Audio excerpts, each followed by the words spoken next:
saat kita mendukung mereka dan kita bersyukur kepada Allah ketika mereka memberikan serangan pembalasan yang sangat mematikan buat Israel dan buat Amerika. Kita bangga dalam hal ini. Allah utus, Allah kirim orang-orang akan menolong saudara kita yang dizalimi di Palestina melalui Iran. Kita bersyukur kepada Allah SWT dan kita katakan thank you Iran. Itu sesuatu.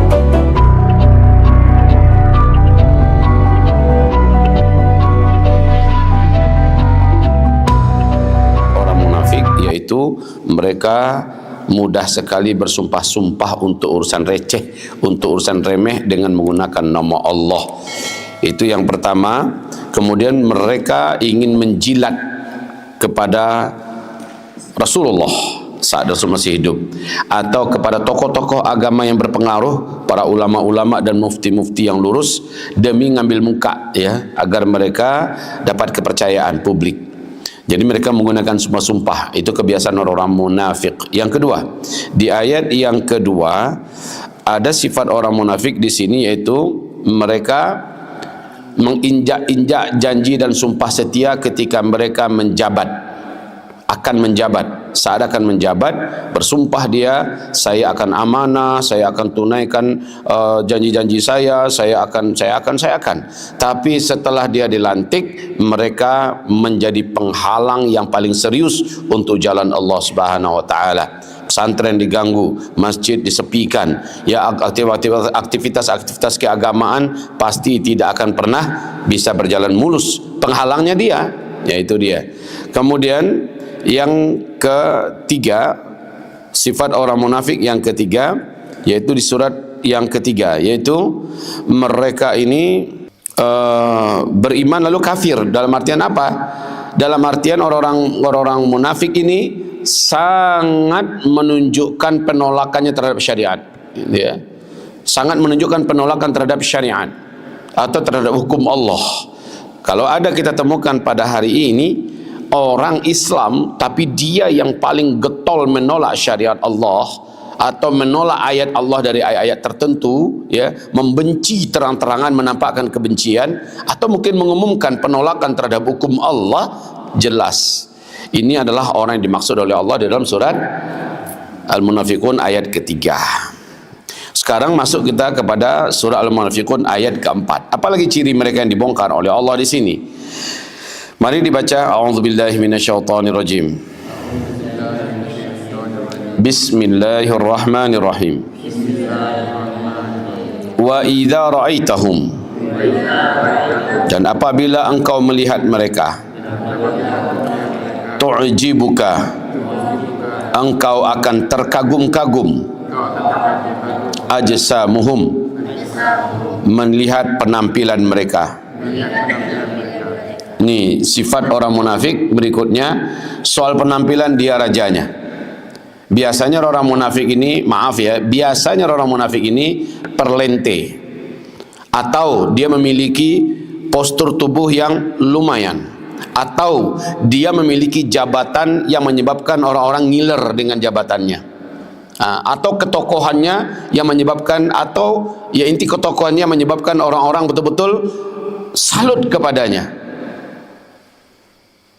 Tidak sedikit mereka-mereka yang berjubah atau mungkin saja berjas dan berdasi, dari kantor mewah ke kantor mewah, dari hotel bintang 5 ke hotel bintang 5, tu'jibuka ajsamuhum, mengagumkan engkau fisik mereka. Duitnya banyak, rumahnya mewah, mobilnya gonta-ganti. Tu'jibuka ajsamuhum, secara penampilan, secara fisik mereka semuanya perfect. Persis ketika Nabi berkata, apa pandangan kalian tentang orang ini? Apa kata para sahabat? Mantap ya Rasul. Terus yang datang lagi agak sedikit lusuh, ya, agak sedikit kelihatan kere miskinnya. Yang ini gimana? Wow, ini susah ya Rasul. Kata Rasul yang pertama tadi ahli neraka, kata Rasulullah. Jadi orang-orang yang bukan tak boleh ya kita berpenampilan keren, ya, bermobil mewah, bukan nggak boleh, berumah lebar, ya, punya duit banyak, bukan nggak boleh. Tetapi umumnya orang munafik dengan apa yang dia miliki itu semua dia jadi musuh agama, itu jadi masalahnya.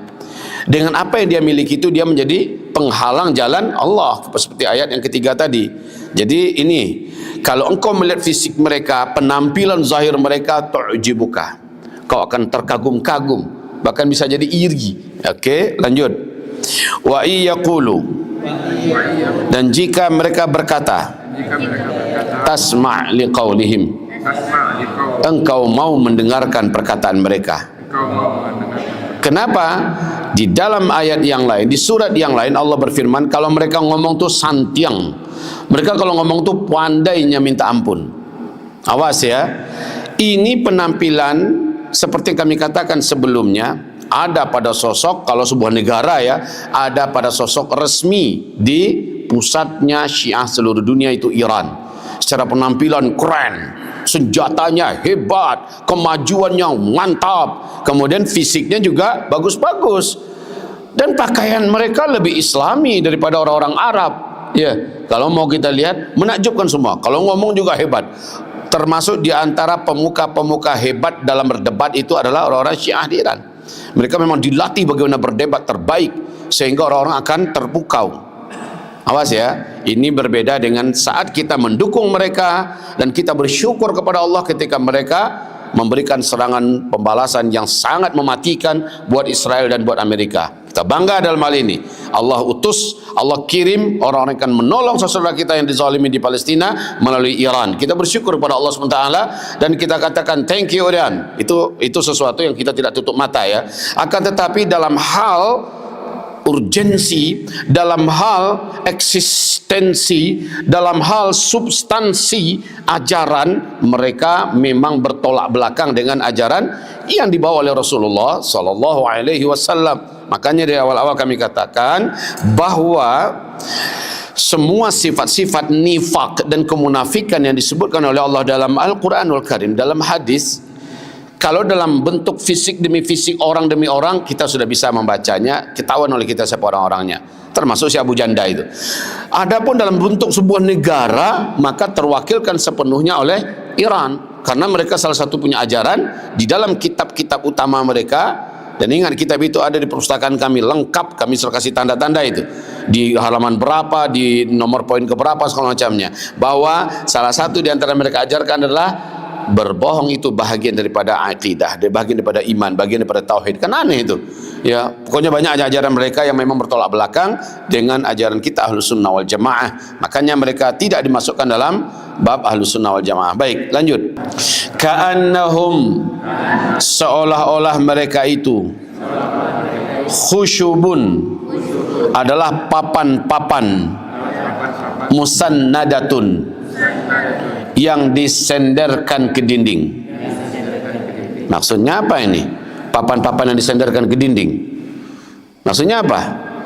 Emangnya papan itu, kalau papan dia dari segi penampilan kan, ya, apalagi papan-papan yang memang sudah keluar dari somel, itu kelihatannya cantik-cantik, rapi-rapi, disusun, disenderkan ke dinding. Kelihatannya bagus, tapi maaf, kalau kita bersandar ke sana bisa enggak? Enggak ada yang bisa bersandar ke papan yang tersandar ke dinding. Kenapa? Dia akan meliuk dan kita akan pasti terjatuh. Jadi artinya apa? Enggak bisa jadi tempat sandaran, enggak bisa jadi tempat yang bisa dipercayai. Kita mau percaya dengan sandar tempelkan ke dinding, ikat, umpamanya kita ingin mengikat tali, diikatkan ke pohon. Kira-kira papan ini bisa diandalkan enggak? Enggak. Kapanpun dia bisa jatuh. Ketika dia agak berat bebannya, jemuran ditaruh kan, dia akan tumbang. Tapi penampilannya seolah-olah kokoh, seolah-olah bagus. Nah, gitu ya. Ini perumpamaan Allah ini luar biasa. Bahasa Arab khasyab. Khasyab itu artinya papan. Papan itu adalah pohon yang sudah ditebang lalu diolah-olah menjadi papan. Nah, itu yang papan. Kalau dimasuk adalah pohon, jelas kokoh, tinggi, bisa kita bersandar kepadanya, bisa juga kita berlindung dan sebagainya. Tapi enggak, orang munafik ini selalu saja seolah-olah kita bisa berharap, seolah-olah kita bisa bergantung kepadanya. Tahu-tahu ketika kita mencoba menghempaskan diri kita untuk meminta tolong kepadanya, kita tidak mendapatkan apa yang kita mau. Kenapa? Orang munafik itu nggak mau ngambil risiko. Orang munafik itu tidak mau juga, apalagi mereka sangat terkenal, orang paling pelit sedunia adalah orang-orang munafikin. Ya, kalau nggak ada keuntungannya, kalau nggak jelas apa yang dia dapatkan dari dunia, dia tidak akan pernah mau menolong. Ya, baik. Apalagi diajak untuk, oh Buya, itu buktinya mereka itu menyerang Israel Buya. Kan mereka diserang duluan. Kalau mereka nggak diserang nggak akan menyerang. Kalau dia membantu proksi-proksinya yang ada di Lebanon, yang ada di Yaman, yang ada di Irak, itu proksi-proksinya suruh nyerang Israel, karena sesungguhnya mereka pun punya misi ya dalam hal terkait dengan mereka kepada Israel. Kami sudah uraikan di beberapa pengajian sebelumnya, misi mereka itu menyebabkan mereka bertembung dengan Israel pada hari ini. Sebelumnya mereka kayak orang yang kasmaran. Amerika, Israel dan Iran dulunya tiga setungku sejarangan, ya, kompak ini bertiga. Nah sekarang ini pecah. Kita bersyukur pada Allah, doa kita dikabulkan oleh Allah. Ya Allah, jadikan mereka terpecah belah dan jadikan kekuatan mereka Engkau benturkan sesama mereka. Kan ini doa kita dalam setiap qunut subuh. Ini doa kita setiap kali kita angkat tangan di witir waktu kita tarawih. Allahumma ja'al ba'sahum fima bainahum. Ya Allah, jadikan kekuatan mereka Engkau benturkan sesama mereka. Wa ashghilhum bizzalimin al-kafirin al-ghashimin. Ya Allah, sibukkan mereka ya Allah untuk menghadapi orang-orang zalim, orang-orang kafir yang juga sangat jahat luar biasa. Jadi ketika ini terjadi, kita bersyukur Allah kabulkan. Dan Allah enggak gunakan orang-orang Arab yang memang pada hari ini sungguh sangat menghinakan saudara Palestina. Maaf, secara umum ya, orang Arab menelantarkan saudara Palestina. Maka Allah berfirman, fa in tawallaitum yastabdil qauman ghairakum thumma la yakun amsalakum.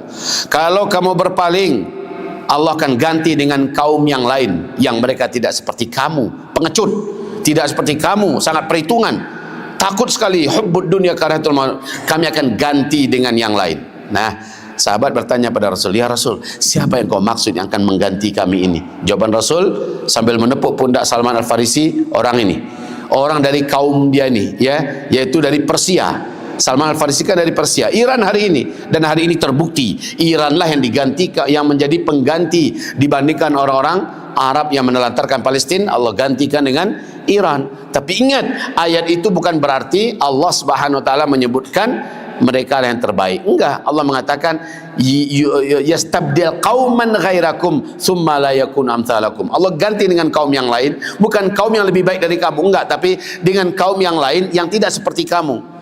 Kenapa? Saat itu kamu ditimpa penyakit wahan, takut jihad, takut perang, takut mati, dan sangat cinta dengan dunia, sibuk dan kemaruk mencari dunia, membangun kota yang hebat, membangun tempat wisata yang hebat dan sebagainya. Maka mental yang akan kami jadikan pengganti kamu untuk menolong hamba-hamba kami di bumi Al-Quds Palestina tidak seperti kamu mentalnya. Inilah dia Persia hari ini. Jadi dalam hal itu kami harus fair, kami harus jelaskan apa adanya. Kita sekali lagi bersyukur kepada Allah, bukan kepada Irannya. Kenapa?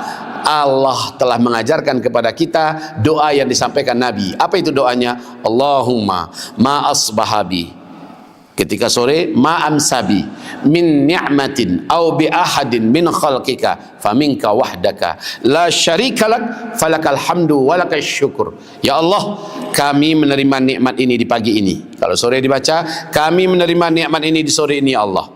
Dari siapapun perantara nikmat itu sampai ke kami, maka kami akui nikmat ini hanyalah dari Engkau ya Allah. Maka untuk Engkaulah kami memuji dan kepada Engkaulah kami bersyukur. Sekarang nikmat yang dirasakan oleh saudara kita Palestina, Allah datangkan melalui Iran. Yang kita puji siapa? Allah. Yang kita syukuri siapa? Allah. Allah kirimkan orang sebodoh dan sejahat Donald Trump. Allah kirimkan orang sebrutal Netanyahu, dan Allah adu mereka dengan orang yang sangat berbisa, ya, dengan orang yang sangat kuat, ya. Siapa itu? Iran. Sehingga berbenturanlah sama mereka. Dalam hal ini, saat saudara kita, baik rakyat dan pejuangnya di Palestina, sudah hampir kehabisan nafas, ternyata musuh disibukkan dengan yang lain, ngabisin tenaganya sesama mereka. Ini agak punya waktu sedikit buat menghela nafas, buat mengambil energi, ya. Ini cara Allah SWT. Jadi ketika ba'sa, darra, zulzilu sedang dirasakan oleh saudara kita di Palestina, mata Nasrullah, kapan pertolongan Allah? Itulah Nasrullah sekarang ini. Iran inilah Nasrullah. Ala inna nasrallahi qarib. Ketahuilah pertolongan Allah sangat dekat. Inilah dia pertolongan Allah sekarang itu.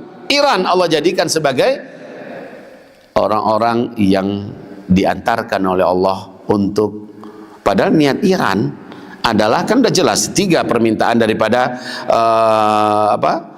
Iran sekarang ini kepada Amerika. Kalau kalian mau berhenti perang, kalau masalah berhenti perang itu urusan kami ya, bukan lagi urusan kalian Amerika. Amerika dan Israel yang mulai, sekarang mereka minta perang dihentikan saja. Kenapa? Amunisi Amerika udah habis. Amerika pecah belah di dalam. DPR, mayoritas DPR yang ada di Amerika sekarang kompak memakzulkan, mengimpeach siapa? Si Donald Trump. Rakyatnya juga di mana-mana pecah sepecah-pecahnya. Alhamdulillah. Kabarnya setannya nyawanya sekarang ini tak selamat tak tidak. Dari berbagai banyak indikasi beliau ditunjukkan nampaknya sudah mati. Jadi goncang sekali mereka. Alhamdulillah. Tapi yang perlu kita sampaikan di sini adalah bahwa Allah Subhanahu wa taala sedang mempertontonkan pertolongannya dalam bentuk cara seperti itu.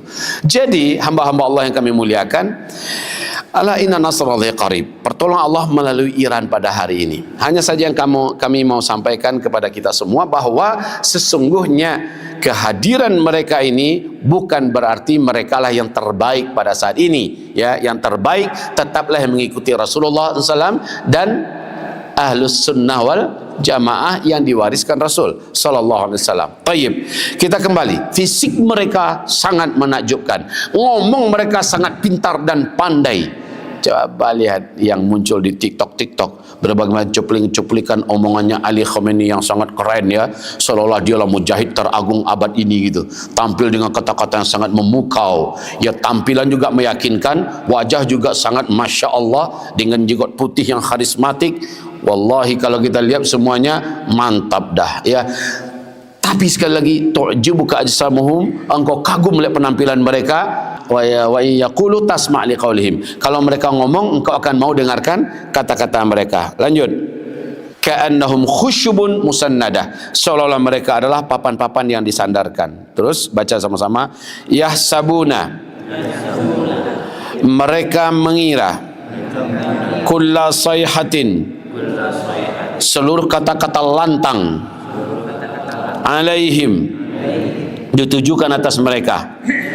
Yahsabuna ini bukan mengira dalam artian bahasa Indonesia ya. Yahsabuna ini diartikan mereka sangat yakin kata-kata tajam yang ditujukan itu ditujukan atas mereka. Seperti kata-kata hari ini kita ngomong seperti ini dalam tafsir ayat surat Al-Munafiqun ini, mereka yang dengarkan link ini, yang dengarkan ceramah ini akan merasa ini kurang ajar nih orang nih. Kita ini dibedahnya habis-habisan, kita dibongkarnya habis-habisan. Yahsabuna kulla sayhatin alaihim, mereka mengira setiap kata-kata tajam, mengira dalam hati itu mereka yakin ini yang dimaksudnya betul-betul kita nih. Kenapa? Disebut kok namanya sekarang Iran, kan begitu disebut tuh. Jadi mereka sangat yakin semua kata-kata keras ditujukan pada mereka. Sebab apa? Allah bongkar kemunafikan mereka, Allah bongkar siapa sesungguhnya mereka. Yahsabuna kulla sayhatin alaihim, mereka meyakini seluruh kata-kata keras itu ditujukan atas mereka. Humul adu, lanjut, mereka lah musuh itu. Fahdharhum, maka waspadalah kamu dengan mereka. Seluruh orang munafik musuh, mau personil, mau organisasi, mau kelompok, mau partai. Kalau ciri-ciri munafik ada pada kelompok itu, yang 5 tadi, yang 5 kemarin kita sebutkan ya, kalau ciri-ciri itu ada pada kelompok itu lengkap, musuh. Fahdharhum, waspadalah kamu, jangan ketipu. Jangan ketipu, mereka hebat ngomong, mereka hebat berkamuflase, bermetamorfosa, mereka mampu melakukan aktivitas seperti bunglon, menyesuaikan diri dengan kondisi dan keadaan. Mereka itu ahlinya, karena berbohong itu bagian dari akidah, melakukan tipu daya bagian daripada tauhid. Jadi jangan tertipu, mereka ini adalah musuh, mereka adalah musuh, maka waspadalah kamu dengan mereka. Ini Allah lah yang ngomong, orang munafik itu musuh, orang munafik itu musuh. Coba baca balik, baca apapun buku sejarahnya, mau Tarikh At-Tabari, mau Al-Bidayah wan Nihayah, mau apa yang mau dibaca dari buku-buku sejarah, baca siapa pengkhianat terbesar sepanjang sejarah Syiah, ya. Mulai dari terbunuhnya Husain bin Ali, cucu tercinta Rasulullah, siapa pelakunya? Mereka. terus baca lagi ke belakang siapa pelaku pengkhianatan sepanjang sejarah, pembunuhan yang menyebabkan jutaan kaum muslimin mengalirkan darah sampai-sampai sungai Eufrat, sampai-sampai sungai Nil merah darah. Siapa yang melakukan pengkhianatan? Syiah. Humul adu fahdhurhum, maka mereka adalah musuh, waspadalah kamu dengan mereka. Ini Allah yang membongkar, sejarah membuka. Jadi masa lalu dengan ayat klop, ya, saling menguatkan. Jangan lupa itu. Jangan yang penampilan sekarang silau mata umat ini, ya. Akhirnya mereka banyak yang kepengen untuk merapat. Saya lihat inilah representasi Islam yang kafah, yang benar itu. Tidak. Dalam hal melawan, betul. Dalam melawan Amerika dan Israel, betul. Tapi dalam substansi akidah, iman, akhlak, ibadah, fikih, pemahaman, beda habis siang dan malam dengan Ahlus Sunnah wal Jamaah. Sekali lagi ya, kita tidak menyebut bahwa jasa Iran untuk membantu Palestina, angkat topi kita semua. Yes, you yes banget. Gitu. Kita akui. Tetapi dalam hal ini, jangan lupa, humul adu. Mereka adalah musuh, fahdharhum. Maka waspadalah kamu. Nanti ketika Imam Mahdi keluar, kita kan tahu agendanya, kata Rasulullah. Salah satu agendanya setelah menaklukkan seluruh jazirah Arab, apa agenda Imam Mahdi? Silakan. Apa agenda Imam Mahdi setelah Imam Mahdi keluar nanti? Memerangi Persia, memerangi Persia, Fars. Taghzunal Fursa, kamu nanti akan memerangi Persia. Lalu Allah akan menangkan kamu dalam mengalahkan mereka. Kalau Persia itu adalah orang yang benar, Islamnya adalah yang seharusnya, maka tak mungkin ada perjalanan Imam Mahdi menaklukkan Persia. Dan insya Allah Imam Mahdi dengan izin Allah, Allah yang maha tahu waktunya, tanggalnya, bulannya, tapi dia sangat dekat di tengah-tengah kekacauan ini dengan izin Allah. Tetapi saudaraku, kenapa Imam Mahdi nanti menaklukkan Persia? Humul adu, karena mereka lah musuh sepanjang sejarah. Fahdharhum, maka waspadalah kamu dengan mereka. Saya tahu apa yang saya sampaikan ini resikonya akan banyak yang mengecam. Orang-orang awam akan menyalahkan, apalah uzma ini, ya. Saya sudah mengatakan dalam hal mereka menghadapi Israel Amerika, kita angkat topi. Kita bersyukur pada Allah Subhanahu wa taala. Yes banget. Tapi dalam hal ini nggak boleh kita lupakan siapa mereka masa lalunya dan bagaimana sejarah mereka berdarah-darah terhadap darah umat Islam Sunnah wal Jamaah. Bahkan yang mereka lakukan di Suriah cukup menjadi bukti yang tak terbantahkan. Video-videonya masih lengkap, sejarah-sejarah hidup masih banyak sekarang yang masih hidup di Suriah, dan mereka semua bersaksi bagaimana biadabnya Iran membiayai pembantaian umat Islam Ahlussunnah di Suriah. Baru kemarin 2011, 2012 dan sebagainya, masih dekat ke waktunya. 2017 masih membantai kerjanya. Yang dibantai siapa? Ahlussunnah wal Jamaah. Keluar fatwanya, siapa yang membunuh Ahlussunnah wal Jamaah, siapa yang membunuh kaum muslimin di Suriah, wajib baginya surga. Parah ini enggak? Jadi itu jangan dilupakan. Jangan dilupakan ini. Mereka sepanjang sejarah humul adu fahdharhum. Mereka adalah musuh, maka waspadalah kamu terhadap mereka. Jangan tersilaukan. Jangan tersilaukan wanita-wanita cantik-cantik yang muncul di TikTok.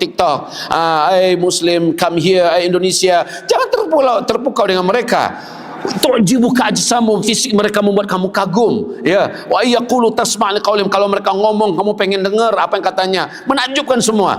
Tapi ka'annahum khusyubun musannadah, ya. Humul adu fahdharhum, mereka adalah musuh, maka waspadalah kamu.